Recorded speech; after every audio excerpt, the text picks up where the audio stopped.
Hi, and thanks for having us. So let's start by quick and easy questions. So tell me who you are, and what is your age, where you're from, and what is your favorite sport? My name is Hugo. I grew up in Montreal. I'm 25-year-old and I'm a bike shop owner. My passion necessarily is bikes Sure. for the past 10 years. Okay. And what are your educational backgrounds? I have a baccalaureate in mechanical engineering from Polytechnique Montreal. Graduated in last August 2015. Whoa. And I've been specializing my back in entrepreneurship. Okay, that's interesting. I would like to do the same thing than you, so it's cool. And why did you create a bicycle shop? I've always been working in bike shops all around town. Since I was 15 years old, I started working with my hands on every kind of sports articles. And I've noticed there's a lot of lacks in current bike shops all around town. So what I wanted to create with this opportunity in this place is a spot where cyclists can come and get conseil, can Yeah, get, personal hints. advices? yeah, can get personal advices and whereabouts they stand on their bikes, and if they want to customize, upgrade stuff, to get professional advice without the pressure to buy stuff or to get a $3,000 bikes. Yeah. It's annoying to be in a bicycle shop and then just ask questions and you just try to selling use. Yeah, or don't consider because you don't know stuff. Exactly, yeah, that's super annoying. Okay, cool. So that's it for these questions. So now let's talk about bicycles. So what are the general components in a bicycle? It depends on the bicycle for sure. For example, You start with the frame. Okay, The frame set includes the frame and the fork. yeah, So basically that changes from a mountain bike to a road bike to a city bike. okay, It has different frame geometry I understand. and for different use and different comfort or position for the cyclist to sit on the bike. So tell me, that is a road bike basically, right? Yep, this is the exact thing you'd be looking at when you talk about performance for road bikes. Okay. And about the quality and these things. We have different, in the road or the bike industry, there's different material you can use. There's Okay. steel, aluminum, and carbon, which are the main materials that are used for frame conception. Okay, so, This is carbon. okay, We have different aluminum and steel frames as well on the walls and in store. I understand. Those are quite frequent in the industry, and there's as well the titanium frames that can be used as well. Okay, that's interesting. And let's see now the mountain bikes. Okay, so that little puppy here, it's for sure a mountain bike, right? Yeah, definitely. You have the two suspension, different geometry, bigger tires. This is made to go hardcore on every kind of terrain. Okay, so for commuting from the school and my job and my home, it's not a good idea, right? No, you'd be pedaling very hard for not going fast. Okay, It would take a lot of energy, and you'd actually just burn your tires, and yeah, and it's not what it's made for in the first place. perfect. Okay, that's interesting. So let's talk now about why it's necessary to maintain a bicycle. Now, what about the maintenance of a bike? Because I see now that bike, it's not in good shape. No, it's not. Definitely not. It's good to take care of your bicycle, because if you don't, there's a lot of things that are gonna be worn out very, very much faster. Okay, We're talking about all the gearing system, the brake system, all the bearings that we find on the bicycle. yeah, Bearings is the thing that's gonna allow the wheels to spin around the hub. uh-huh, It's the thing that is gonna allow you to pedal with your crank. So everything that should be fixed but is turning on a frame is made out of steel balls, which we call bearings. okay, that's interesting. All these things worn out very, very quickly if they're not greased or oiled properly, and if they tend to be used with either improper grease or dirt Okay. on their components. And for sure that in the law there is some like standards of security or maybe some rules to follow, because I don't think we can like rode my bicycle in bad conditions, right? Because maybe the police can tell me something. Or... No, it's not like for cars. Okay. You can actually roll as much as you want on a completely destroyed bike. Okay. The only thing that you really need to have is brakes and reflectors. Okay. For the law aspect of it, for the safety aspect of it, that's a different question. Sure. And how can we see, and what are the different points that tell me that I need to fix something, or? It's always better to go see a professional in the first place, that's Sure. for sure. Because there's a lot of things that you think are not functioning right on your bike, and sometimes they're due to something else that we can see. But first thing first, when we make a safety check, we check if all the bolts are well tightened on the bike. Okay. If the wheels are straight, if the brakes have tension and allow the cyclist to brake, Okay. and if there's air in the tires. Perfect. This is the safety check, Okay. as simple as it gets. That's It's kind of hard to show on this bike because everything's bad so far. okay. You can see in the first place there's rust. Yeah. Rust is sometimes just a visible thing, but at some point it can actually get bad for the components themselves. Okay. All the bicycle is made, not made of, but I mean, when you press on the lever, what allows the brake to actually brake is a cable that go through a housing. Okay. All these components are made of metal. So once they're rusted, they tend to break or they tend to seize. Okay. I Those are understand. the things that can make the bike very less secure and safe to use on the road. I understand. And for example, here I see the chain itself. It's just, I think it's dead, right? Because there's a lot of fluid inside, and For the chain or the gearing system, we use some tools to determine if the chain is worn out. okay. Because the chain is, we always say that the chain stretches, but it doesn't actually stretch. What gets worn out after the time is all the little pivots Yeah. or the rivets that allow the chain to stick together. Tend to the diameter of the inner pivot just gets smaller and smaller. I understand. Yeah. So the distance between those pivots, the internal distance, tend to go up. Okay. And after a while, if the chain gets loosened, let's say, it's gonna start wearing out the cassette or the rear gears and the front crank, so the chain rings as well. Okay. Those are all things that cost kind of a lot of money to change and can be prevented with a chain changing Okay. at the right time. So tell me, what are the different kind of brakes that we have in bicycles? Because I know that we have disc brakes, like cars. We have different shapes of road bikes, and well, yeah, you know better than me, right? I'm not sure about your knowledge, but yeah, there's a different kind of brakes that we use in the industry. The type over here is called V-brake, Okay. mainly because the old brake is shaped in a V. Okay. We have road brakes, road caliper brakes, which we're gonna see on all the road bikes, mostly designed for performance and lightweight, Yeah. but as well for solidity of the actual brake itself. Okay. So the framing is a little bit thicker, and it allows to put a bigger pressure with a smaller lever displacement. Okay. Cool.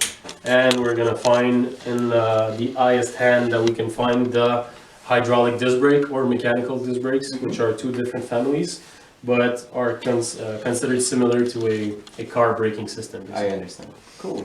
And what are the signs that tell me that I have to fix them or that I have to? The sound, Yeah. if your brake tends to scream, let's say, Okay. make a lot of noise, make noise of like if you rub sand on metal, Yeah. that's a good sign of that the pad is worn out. And the thing you need to know is that the pad is made of rubber, but under the rubber, what makes it actually solid is metal. So once there's no more rubber, it just starts ripping off the metal on the rim, so you can destroy your wheels very, very quickly. And I'm not sure that it's gonna break well, right? It's gonna break very well actually, until the wheel just destroys itself. Okay, I see, I see. And what about the gears? I think we have to adjust them by sometimes before. Yeah, gears tend to de-adjust themselves. The derailleur, once everything is a little bit used and let's say broken from a first utilization, Yeah. it should maintain its tension for at least 1-2 seasons. But it's such a precise adjustment that sometimes just putting the bike on a wall next to the derailleur or touching to a little screw can Okay. screw up the actual adjustment. So yeah, That's interesting. but that's a precise adjustment that you can see on YouTube how to do it. Sure. But from my experience as a mechanic and a mechanic teacher, it's something that's quite hard to get the notch on. Okay, I see. Cool. And well, that's it for now. And maybe now we can maybe talk about tires. Yep. So let's see. There's for sure different kind of tires in mountain bikes, road bikes, and commuting bikes, Yep. right? Yep. There's different sizes. Yeah. On a tire, usually you're gonna have two sizes that determine the actual standards that we're gonna use. Okay. There's the tire diameter, Mm-hmm. which is either in inches or in millimeters, Okay. and there's the tire thickness or the width, which determines its actual volume and for what it's made. If we get a thicker tire or a wider tire, you're gonna have much more comfort, much more grip, but you lose on the speed and energy consuming. Okay. If you have a tiny tire similar to road bikes that we're gonna use, then you're gonna have bigger wheels and tinier tires, which allows the pressure to go way higher Okay. and reduce friction on the ground. Okay. So mountain biking with a road bike is not a good idea. It's not a good idea. Okay. Cool. And how can we know if we have a flat or a slow leak? Because sometimes I see that my tires lose pressure maybe in 1 week, 2 weeks. So is that normal or? It is normal for a tire to lose from 10 to 30 psi in 2 weeks. Okay. It will deflate by itself. Rubber is permeable to air Okay. after a while. It will lose some pressure for sure. Okay. If your tire gets flat during the night and you pump it up and it gets flat after another 24 hours, then you have a slow leak. Okay. And if your tire deflates in about 10 minutes, then you have just a regular puncture. I understand. Une fille qui est comme moi je prends 6 sucres dans mon café. Maybe show me how to change a flat. For example, if I'm Yeah, in sure. touring and then I have a flat, what am I supposed to do? Basic way to find out if you have a flat is it means you don't have air in your tires anymore, or Okay. it doesn't hold. Sure. As I mentioned previously, you might have a slow leak or a big flat. Mhm. Slow leak can allow you to actually pump it and drive back home and change your flat. Okay. And there's a couple of things you can do as well on the road, Okay. which means you could put patch on the tube and repair the tube or change the tube itself. Okay. As a professional mechanic, we always change the tube Mhm. because patches work fine, but we cannot guarantee the way that they're gonna hold Sure. to a certain amount of time. So we just change everything without asking questions. Okay. The only thing that is very important is to find the reason of the flat before putting a new tube in. And why is that? It's because if something just actually punctured your tire, it's most likely because there's a metal piece or a glass piece that went in there, Okay. and chances are it's still in there. So you might put a new tube in there and just flat again and again and again. So you need to take off with a tire lever, which is a piece like this, and you use it to actually take the tire off the rim. Okay. Once that is done, I just pull on myself and take off the tire from the rim. Once that is done, it allows the tube to go out the tire. And that way, the tube is unattached to the wheel. We're just going to leave it in there for 1 second and pump the wheel tube. Because I didn't find any piece of glass or piece of metal in there just by looking at it, we're going to use the old tube to find the actual puncture location. Okay. And don't hesitate, it won't blow. And is the tire going to explode now? Because I see. No, it won't. Oh, it won't. I've tried, it can go way bigger than that. Oh. No more questions. And when you can't find a puncture, Yeah. you can always use a little bin full of water and Yeah. pull the tube in there. Like the So old as soon days. as you see bubbles coming out of the tube, you just found your hole.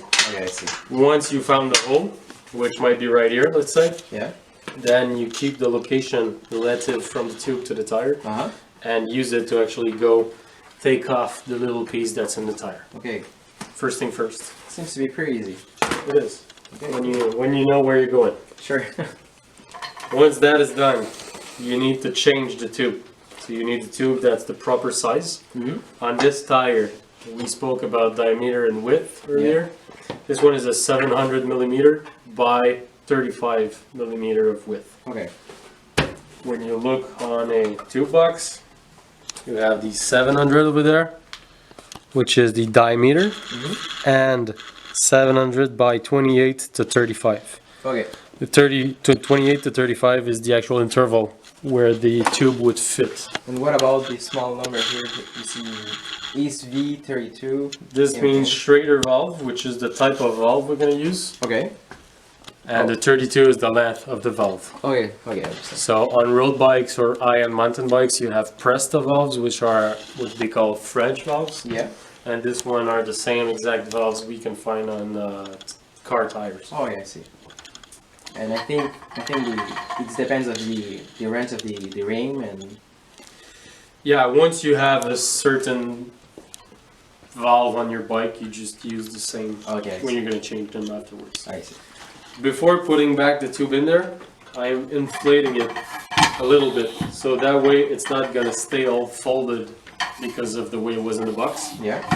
Just pump it a little bit, and then you get a nice round shape. Okay. And you start with the valve. Put the valve in there, and put the tube in the tire all the way around until it's all done. Pretty easy so far. Still starting from the valve, Yeah. I'm just gonna rim the tire up.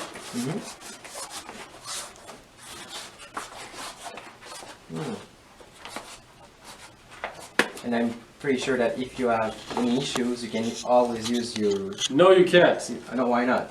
because you're gonna blow your new tube. Oh, okay, I see. Chances are, if you did not make it fine, you're just gonna take a sit on the new tube and you're gonna puncture it just when installing Okay, the tire on. that is very interesting. There is no professional mechanic who should use a lever. Okay. Some of us do when tires are very, very hard. You can find that in VH tires, which is downhill tires, Okay. which have like a metal seam. Okay, yeah. Like a manual ring, right?